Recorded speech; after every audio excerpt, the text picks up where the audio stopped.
tema da minha mensagem hoje é a revolução sexual e as suas consequências. Acompanha comigo, Marcos, capítulo 10, versículo 6, por favor, diz assim. Marcos 10, 6. Mas desde o princípio da criação, Deus os fez homem e mulher.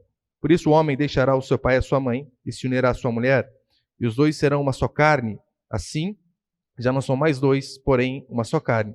Portanto, o homem não separe o que Deus juntou. Ou na versão revista atualizada, né? Fica mais bonito que nessa daqui. Eu prefiro a versão revista atualizada, mas dá para entender, né? Aquilo que Deus ajuntou, não separe o homem. Mas olha para cá. Na semana passada, eu falei sobre Gênesis, capítulo 1, para falar a respeito de ideologia de gênero. E Gênesis 1, na verdade, aqui Marcos está citando Gênesis. Deus fez homem e mulher. E no versículo 28 de Gênesis vai dizer que, não apenas isso, vai dizer que o ser humano, que Deus dá a ordem para que eles possam crescer e se multiplicar. Cresçam e se multipliquem. Você vai ver como que esta prática maligna, como é um demônio a revolução sexual. Você vai ver como que isso influenciou a igreja, como que isso influenciou a humanidade e como isso influencia a minha e a sua vida de forma direta ou indireta. Essa prática da revolução sexual, ela tem corroído o mundo e, infelizmente, tem chegado em muitas igrejas. Vocês lembram que algumas semanas atrás eu dei o exemplo de um pastor reformado, que ao expor o texto de Jesus com a mulher samaritana, aquele diálogo, quando Jesus disse, olha, eu tenho para você uma água a jorrar do seu interior. E ele teve a capacidade de falar que ali Jesus Cristo estava falando de sua virilidade, de seu sêmen. Este é o absurdo a qual os líderes religiosos estão chegando. Não apenas isso, também citei um outro pastor que disse que o gay tem que ter orgulho de ser gay. Não, ele não precisa lutar contra o pecado. Assim como a mentira, assim como a pornografia, assim como o adultério, não, ele tem que ter orgulho disso. Só que você pensa assim, pastor, mas esses são absurdos. É verdade. Mas esses absurdos não começaram do dia para a noite. Tudo teve um começo. Então é de suma importância nós olharmos onde esse caminho começou a pegar a tangente e deu no que deu, para que nós não possamos cometer o mesmo erro. Ou você entende a importância deste assunto para a sua fé e para a sua vida, ou infelizmente, é bem provável que a geração posterior, que os nossos filhos, sejam apóstatas, porque nós não vamos saber passar, de fato, os princípios cristãos. Eu acho que há uns dois domingos por aí, eu falei a respeito da diáspora judaica. Lembra? O que foi o movimento, a diáspora judaica? O Império Romano invadiu Jerusalém, matou um monte de gente e dispersou o povo judeu. Isso foi no ano 70. E então, no ano de 1948, quando o Estado de Israel foi de novo reconhecido como Estado, eles se juntaram. E mesmo passando tanto tempo, quase 2000 anos, eles conseguiram se juntar com os mesmos princípios e com os mesmos valores. Cada um foi para um canto, cada família para um canto, e ainda assim, sozinhos, eles mantinham suas reuniões, seus princípios, e passaram de geração para geração por 2000 anos. Agora, no Brasil, nos últimos 60 anos, quase todos os valores cristãos foram destruídos. Eu vou provar isso para você. O padrão da Escritura para casamento, como nós lemos aqui em Marcos capítulo 10, versículo 6, é primeiro beijo no altar, seguido de muitos filhos, até que a morte os separe. Este é o padrão. Só que você percebeu como isso tem sido trocado por inúmeros divórcios, esse número tem crescido a cada dia mais. E filhos, é ruim, pai de pet. Essa é a moda hoje. Isso eu estou falando de crentes. Filhos e filhas de Deus. O padrão bíblico é apenas um. Não tem como a gente negociar. Castidade, seguido de casamento, até o fim da vida, e filhos. Ou abstinência total. Esses valores não dá para negociar. E esse é o padrão da Escritura. Por mais vivemos num mundo moderno, não interessa, o padrão é este. O padrão da Escritura para mim e para você continua sendo o mesmo. E essa era a regra, não apenas dentro da igreja. Porque eu sei que você pode pensar assim, pastor, mas isso é uma coisa muito religiosa. Mas não, até fora da igreja, este sempre foi o padrão. Acho que foi domingo passado que eu falei, se você tem um avô ainda, ou se você é mais velho, pai e mãe vivos, pergunte a eles como eram os relacionamentos. A sua mãe tem quantos anos mesmo, Solange? 93? Fazer 93 essa semana. Pergunte a uma pessoa de 90 anos como eram os relacionamentos na sua época. E eu não estou falando de crente, não. Não. Relacionamento normal. Era assim. Por que você acha que pastores e padres diziam assim, pode beijar a noiva? Duvido, você adivinha. Por quê? Ora, porque não tinha beijado antes. O princípio era no altar, no dia do casamento. Agora veja hoje como está o cristianismo. Cristãs, irmãs, correm de ter filhos. Não querem. Preferem a barriga chapada. A filha não. O que é isso? Não dá, né? E além do mais, filho dá trabalho. Quando tem poucos. A maioria não tem, ou quando tem poucos. Veja como são os jovens. Eu queria que você mostrasse para mim onde que o princípio do namoro cristão hoje em dia é praticado na maioria das igrejas, maioria, para não falar quase todas. Raríssimas exceções. Eu queria que você provasse para mim onde o namoro praticado na maioria das igrejas, onde dois jovens ficam ali, né? Se tornam quase que uma só pessoa. Você não vê que tem duas pessoas, mas uma só. Grudados. Cintura na cintura, peito no peito, boca na boca. Se beijando, se esfregando. Onde este princípio consegue, de fato, se encaixar naquilo que Paulo vai dizer em 2 Timóteo 2:22. Fugir das paixões da mocidade. Você consegue imaginar José e Maria desse jeito? No shopping, atarracado no outro? Não dá. Esse é o padrão. Fugir. O namoro moderno é nada mais nada menos que um prazer sem compromisso. É usufruir o corpo de uma pessoa que não te pertence. Este é o namoro moderno. Porque o padrão está lá em 1 Coríntios, capítulo 7. O corpo da mulher é do marido da esposa. Se não é marido, se não é esposa, não tem que tocar. Não tem que beijar, não tem que se esfregar. E como eu disse, não era assim apenas na igreja. No mundo era desse jeito. Fora da igreja era assim. Minha avó casou virgem, beijou meu avô no altar. Tiveram 17 filhos. E foi até que a morte separe. Eram cristãos? Não. Não protestantes como nós, eram católicos. Né? O Brasil predominantemente católico. Até que a morte os separe. Esse é o padrão. Como o mundo mudou, pastor? Essa é a pergunta que eu e você devemos fazer. Como? Como o mundo mudou? Não é que o mundo mudou. Ele foi mudado propositalmente. A partir do momento que o esquerdismo entrou no mundo e, consequentemente, nas igrejas, esses princípios foram sido deixados para trás. É tão certo que, olha o paralelo que nós podemos ver na Escritura. Rei Josias era o nome de Deus. Ele começa, então, a reinar, ele começa a ver que havia muita coisa errada. Então, o que Josias faz? Ele começa a derrubar os altares. Tinha prostitutas no culto. Consegue imaginar um negócio desse? No culto de Deus, tinha prostituta no culto. Tinha ídolo na igreja. Então ele começa a derrubar tudo.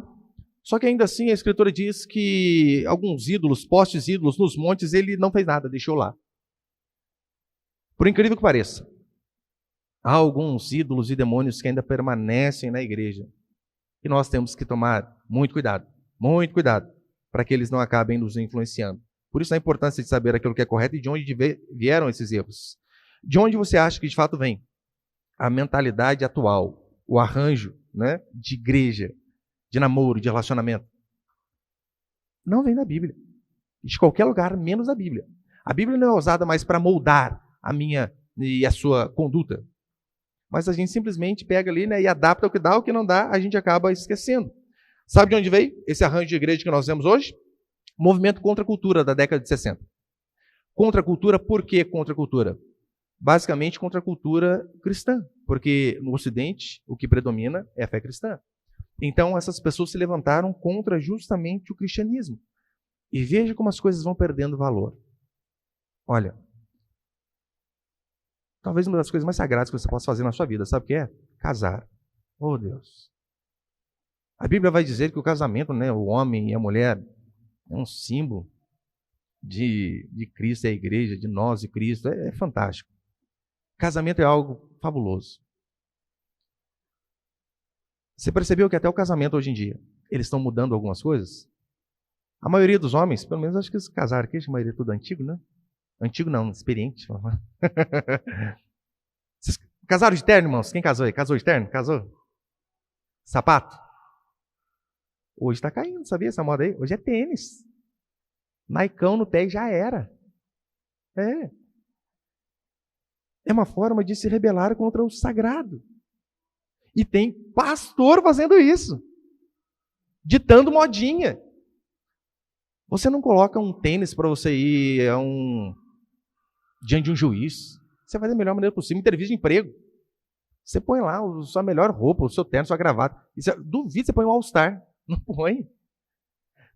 Mas é isso que tem entrado na igreja aos poucos e tem a cada dia mais destruindo. Eu vou falar basicamente de 3 coisas que ajudaram a apodrecer a sexualidade da sociedade e, consequentemente, também da igreja. Primeira coisa que eu quero falar, põe ele, por favor, sobre o comunismo. Só vou citar 3 coisas. Comunismo, feminismo e Alfred Kinsey. Mas tudo começa aqui. Esta é uma praga de uma ideologia que é totalmente contrária à minha e à sua fé. Portanto, o dia que você ver alguém se dizendo cristão e comunista, ele não tem ideia do que seja o cristianismo ou do que seja o comunismo. Não tem nem ideia. Essa semana, ontem, tivemos a votação do PL 2630 a respeito da censura. Eu estava liguei para um monte de deputado lá em Brasília, e eu estava tentando ligar para um deputado cristão, pastor, que fez um vídeo com um deputado comunista, dizendo, não, ele é do PCdoB, mas ele é gente boa, né? Ele falou que a gente vai continuar tendo liberdade religiosa, a gente vai continuar pregando aquilo que a gente acredita. Você acreditou, criatura?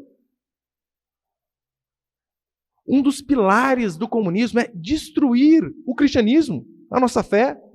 O comunismo é uma ideologia materialista que, de fato, dizia ser fundamental para o seu êxito a extinção do cristianismo.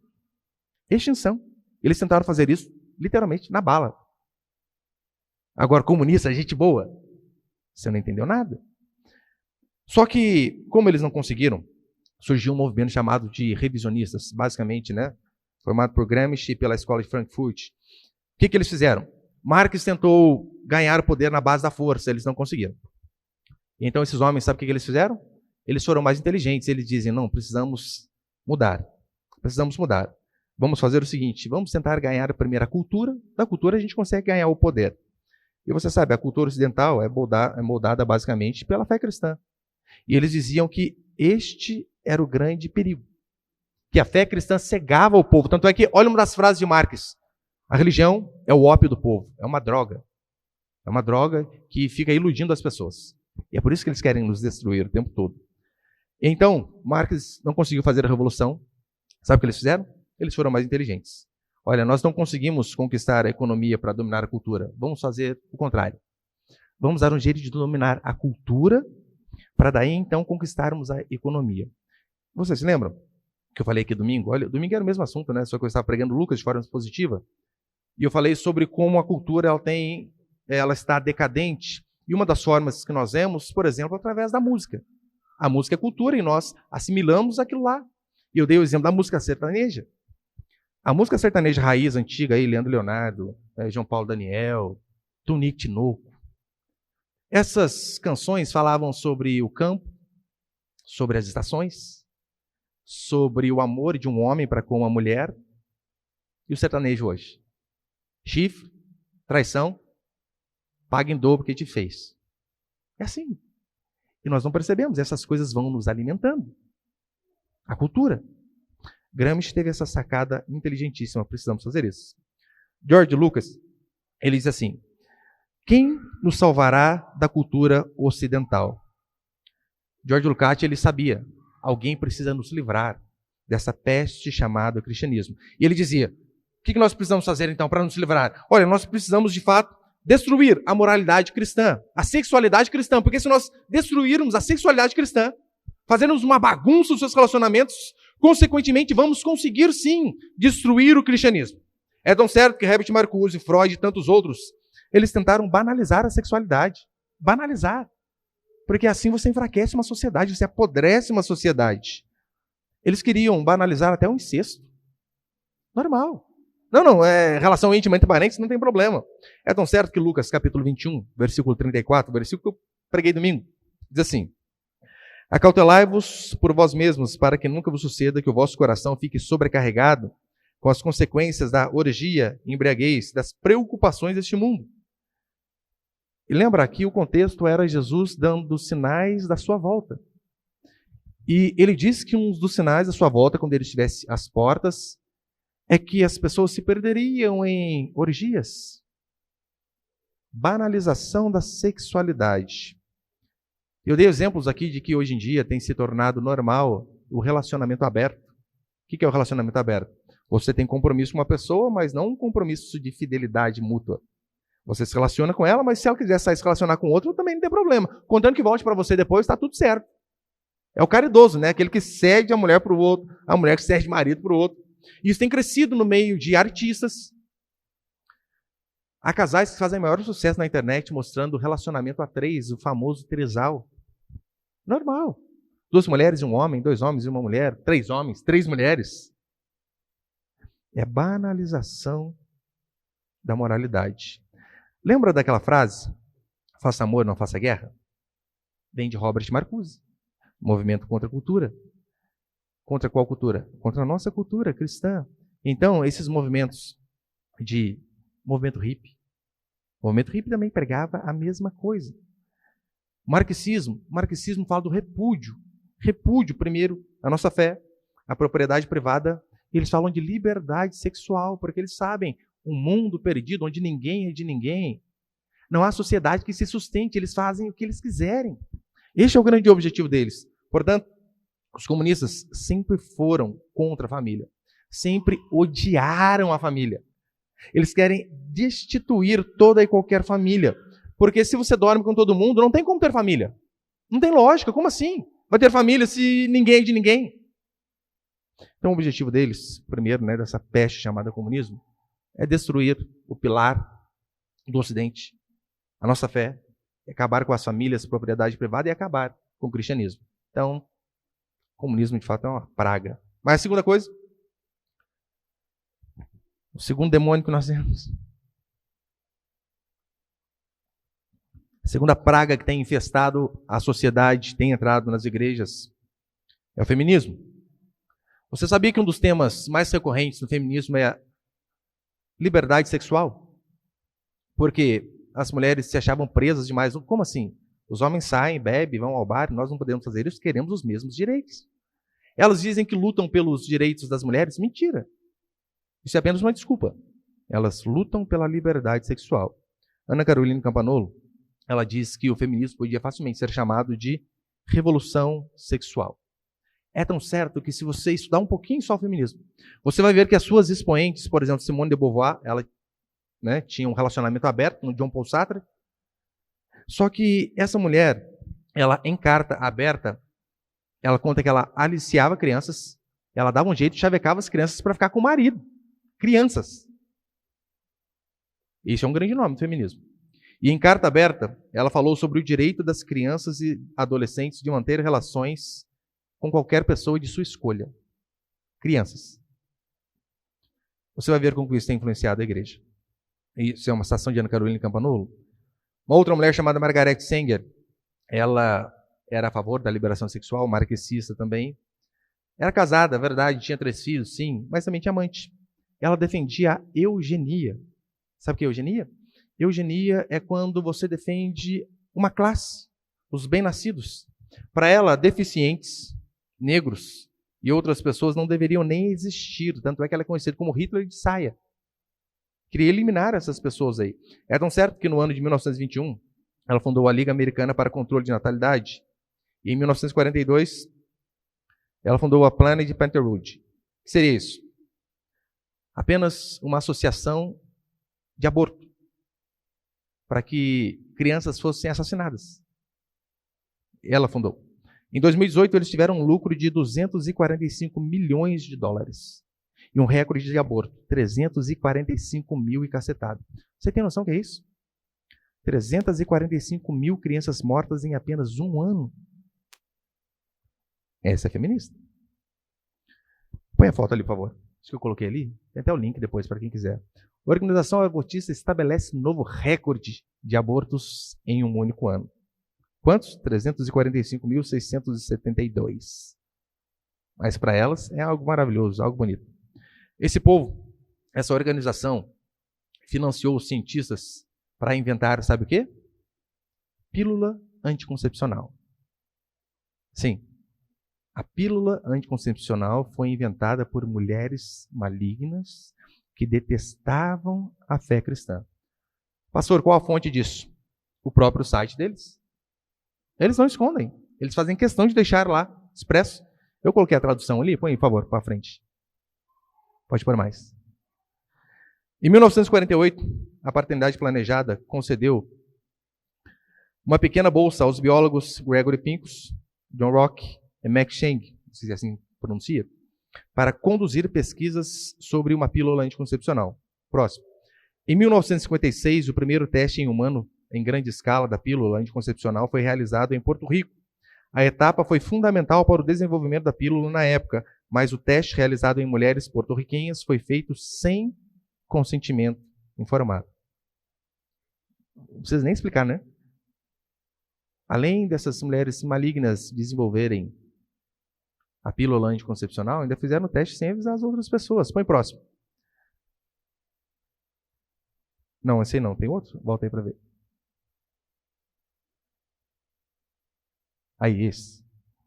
A organização norte-americana Center for Medical Progress divulgou depoimento em vídeo, nos quais algumas executivas do conglomerado de clínicas de aborto da paternidade planejada confessaram a participação na venda ilegal de partes de corpos de bebês abortados.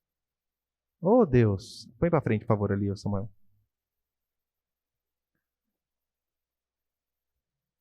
É só você dar um Google hoje em dia, você acha qualquer coisa. Portanto, a pílula anticoncepcional, ela foi a materialização de todos os sonhos feministas. Quais sonhos? Relações com quem eu quiser, sem me preocupar com um problema chamado criança. Este foi o objetivo. Mas, por vezes, nós não sabemos de onde veio e achamos que é normal. Normal. O controle de natalidade vem das feministas, não de cristãos. Eu sei que hoje em dia é bonito, né? Controle de natalidade. Olha, não, porque tem pessoas passando fome, então, cuidado. Para que pôr um monte de filho no mundo? Prefiro ter um cachorrinho. Tenha um, no máximo 2. Esta peste não vem da Escritura. Vem dessas mulheres, desse movimento maligno. Controle de natalidade não tem nada a ver com o cristianismo. Tem um artigo bem antigo, está lá no site Monergismo, que é um site cristão, e o artigo é assim, né? O Lar, Namoro, Casamento e Filhos, de John Rice, de 1946. E ali ele deixa bem claro que os líderes protestantes, eles tinham o mesmo entendimento que a Igreja Católica tinha à época. Qual o entendimento? Que anticoncepcional é pecado. Que você não querer ter filhos, você está indo contra a palavra de Deus, que controle de natalidade é pecado. Esse é o entendimento que eles tinham. Então, olha o que ele vai dizer. Põe ali, por favor. Uma minoria radical, geralmente fanáticos, anticristãos ou modernistas, que negam a autoridade da Bíblia, dirigem uma propaganda insistente promovendo o controle de natalidade. Geralmente, os que são abertamente defensores do controle de natalidade são feministas. Eles querem controlar até quantos filhos nós temos. E como eles usam palavras bonitas, a gente acaba caindo no conto do vigário, no canto da sereia. Não, é verdade. É tão certo que no livro A Multinacional da Morte, de George Scala, ele diz que as nações mais ricas, elas não estão tendo filhos. E sabe o que elas fazem? Elas estimulam o tempo todo as nações mais pobres a não terem também. Por quê? Porque elas querem o nosso bem? Não. Tem um objetivo, porque filhos são poder. Pelo menos é isso que a Escritura vai dizer para mim e para você. Controle de natalidade é controle de poder. Pastor, mas isso é teoria da conspiração. Não é. Não é. Leia Êxodo capítulo 1. Se você ler Êxodo capítulo 1, você vai ver diversas vezes assim, olha. E o povo de Deus, escravo, lembra? O povo ele estava sendo escravizado, maltratado, alguns sendo mortos. Não tem um lugar pior para se ter filho do que neste lugar. No Brasil é difícil. 2023 é verdade. Mas não se equipara a ser escravos. E ainda assim a ordem de Deus para o povo era: tenham filhos. Tenham filhos, tenham filhos. E você vai ver apenas no capítulo 1. Acho que 3 vezes dizendo assim: e o povo crescia e se fortalecia. Crescia e se fortalecia. Crescia e se fortalecia. Sabe quem explicou? Quem, na verdade, aplicou controle de natalidade também? Hitler. Faraó fez isso. Esses homens eram benignos ou malignos? Extremamente malignos.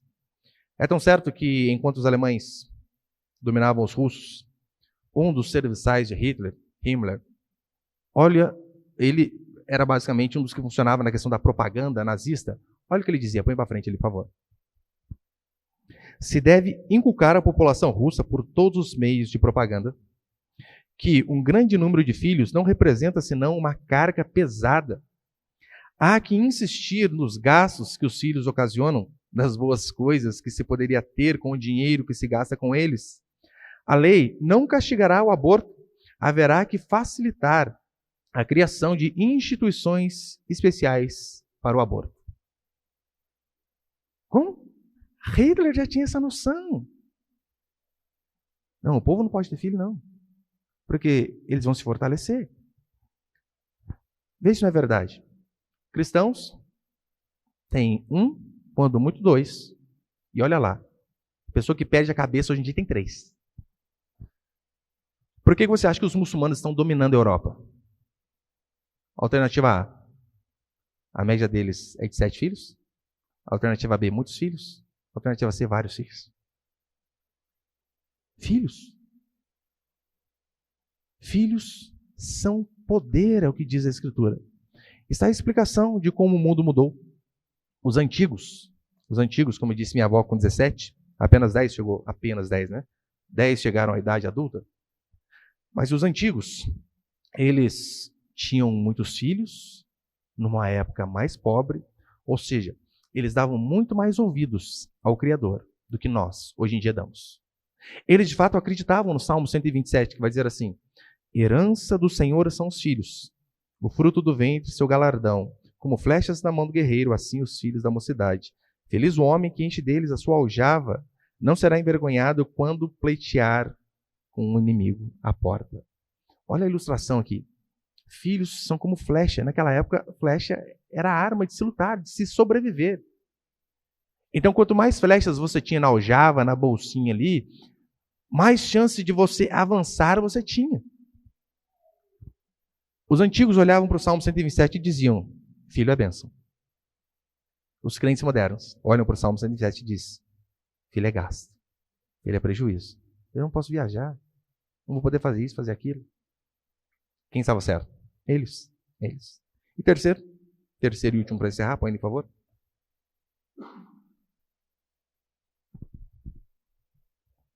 Terceiro princípio, terceira praga que surgiu, que atrapalhou toda a humanidade, inclusive as igrejas, Alfred Kinsey. O relatório Kinsey, que é basicamente ali 2 obras, né, o comportamento sexual do homem e o comportamento sexual da mulher. Alfred Kinsey, ele chegou a alegar que ele chegou a um resultado cientificamente, de forma científica.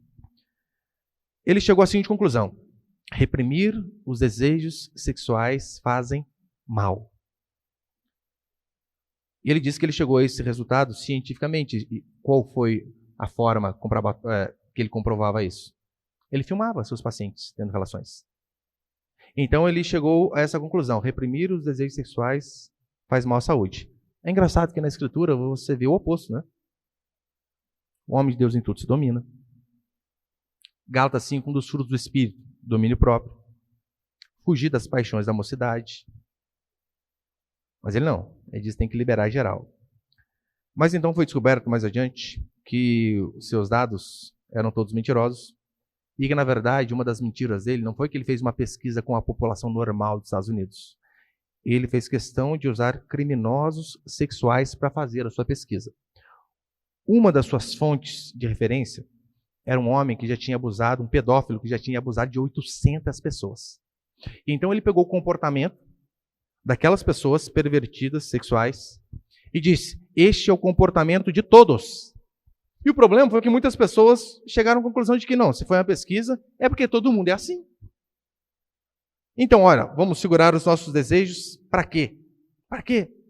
Kinsey, ele chegou a alegar que crianças de 2 anos sentiam orgasmo. 2 anos. Então foi descoberto que, como ele diz que cientificamente ele prova isso, de forma empírica, né, na prova, o que ele fazia? Abusava de crianças. 2 anos. Pedófilo, nojento. Judith Heisman, ela disse que o legado de Kinsey foi basicamente o seguinte, põe por favor.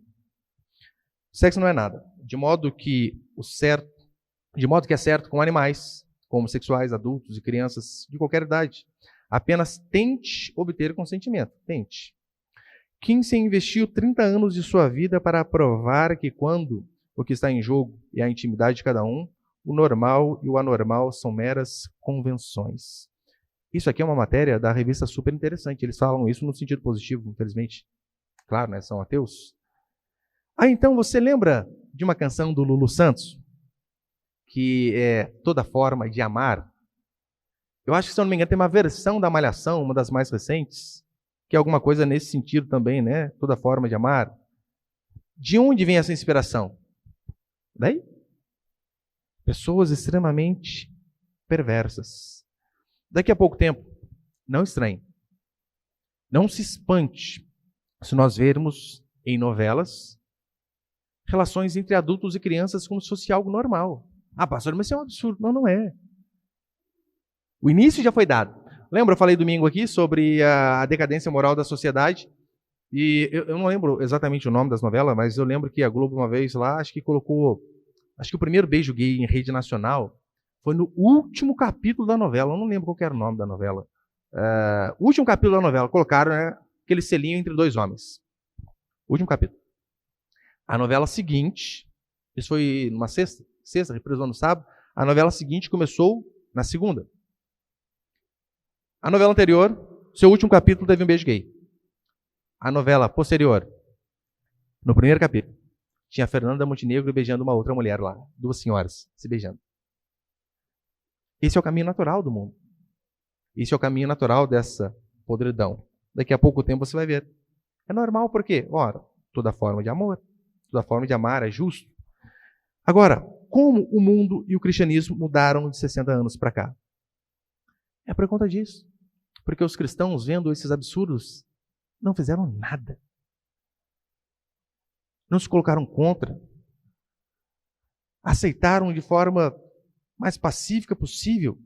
Veja, controle de natalidade, relacionamento, hoje em dia na igreja, poxa, é triste, mas tem igrejas que acham que até a relação sexual entre namorados é normal. As que são mais conservadoras, elas dizem assim, olha, não tem problema se pegar, se esfregar lá, contando que não vá para os finalmente, daí tudo bem.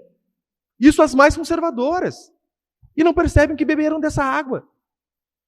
E por conta disso, a igreja também está indo para o buraco. Isso acontece, sabe quando? Isso acontece quando a humanidade, de fato, se desvia do Criador. Pega o caminho oposto ao caminho da Escritura. E as consequências serão sempre essas. Um inferno na Terra. Um caos social. Kate Millett, que foi uma feminista, ela em seu livro Política Sexual, ela conta que Lenin, ele implantou a revolução sexual. Só que daí então, Stalin, que veio logo depois dele, diz assim, não faz isso não. Por quê? A violência vai aumentar. A desgraça vai aumentar. A desordem vai aumentar. E de fato é isso que acontece. Quando há liberdade sexual, crianças são abandonadas, mulheres são desamparadas por qualquer motivo. O aumento de prostituição e criminalidade em todo lugar. Em nenhum lugar do mundo deu certo. Para encerrar, ajudem por final, põe ele, por favor. Theodore Dalrymple, ele diz assim, os intelectuais do século XX buscaram libertar todas as relações sexuais de quaisquer obrigações sociais, contratuais ou morais. Dali em diante, somente o puro desejo sexual contaria. Deu certo? Claro que não. Abortos realizados por golpes de Kung Fu, mulheres abandonadas pelo pai da criança, ciúmes, uma grande quantidade de padrastos que violentam suas enteadas. Este é o fruto de liberdade sexual. Aumento da violência, aumento de aborto, sabia? Por que você acha que essa clínica, a paternidade planejada, em um ano, teve quase 400 mil abortos? É a solução. O aborto é a solução ímpia dos ímpios. Como eles fizeram algo absurdo, segundo eles tentam resolver um crime com outro crime. Algo errado com um erro pior ainda. Quando o pecado não é seguido de arrependimento, ele sempre vai ser seguido de mais pecado. Na minha e na sua vida é assim também. Pecado que não há arrependimento é seguido de mais pecado. É tão certo, para encerrar? Em 1973, a Suprema Corte Americana permitiu o primeiro caso de aborto. Primeiro caso. A mulher alegou diversas coisas, as feministas compraram a narrativa dela, e depois foi descoberto que era tudo mentira. Tudo mentira. Mas ali já estava instituído o aborto. A maioria dos estados americanos. Portanto, só há uma solução. Só uma solução. Para o mundo, para o Brasil e para a igreja. É voltar para Deus.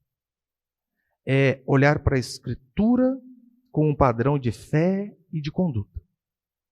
É saber que o que guia a nossa vida, o que nos dá diretriz, as nossas normas de conduta, não tem a ver com o que é externo. Nós não pegamos a cultura para interpretar a Bíblia. É o contrário. Nós olhamos para a Escritura e daqui nós nos posicionamos diante da sociedade. Só que muitos fazem o contrário. Se dão por vencido. Nós só temos que clamar pela graça e pela misericórdia de Deus e viver de acordo com aquilo que Deus ordena.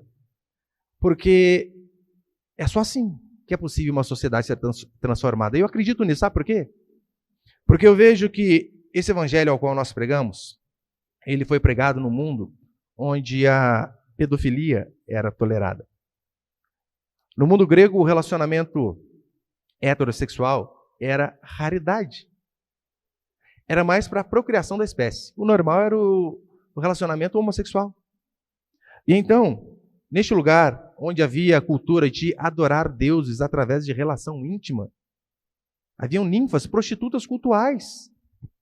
Mulheres que serviam a Afrodite através da relação íntima com os membros. Nessa cultura pervertida e perdida, Paulo entrou com o evangelho. E vidas foram transformadas. Lembra na igreja de Corinto?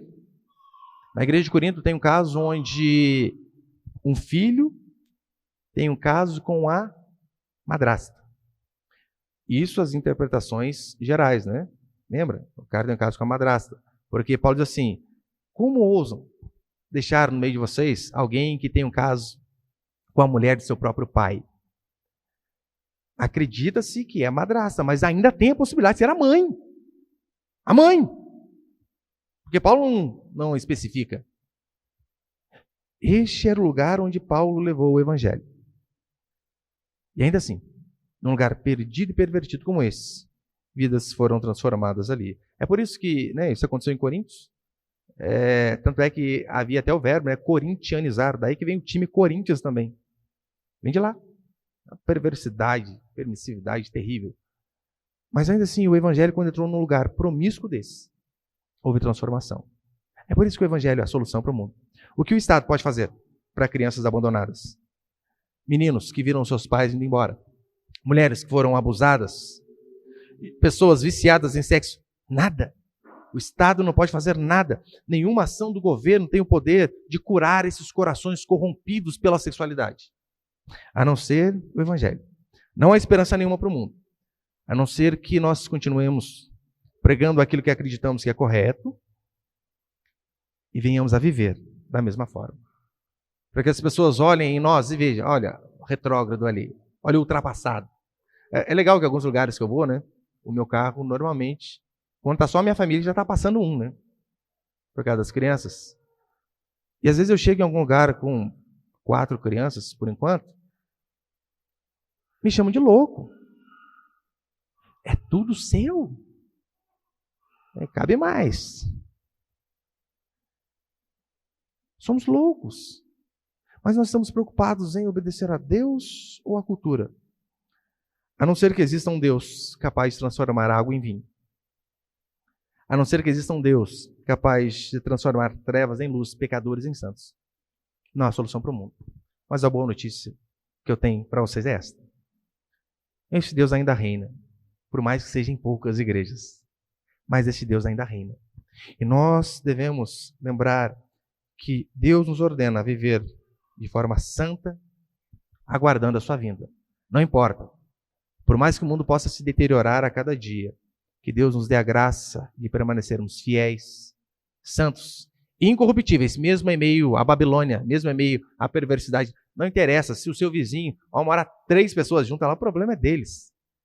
Nós seremos monogâmicos, com um monte de filho, até que a morte separe. Em nome de Jesus. Amém, meus irmãos?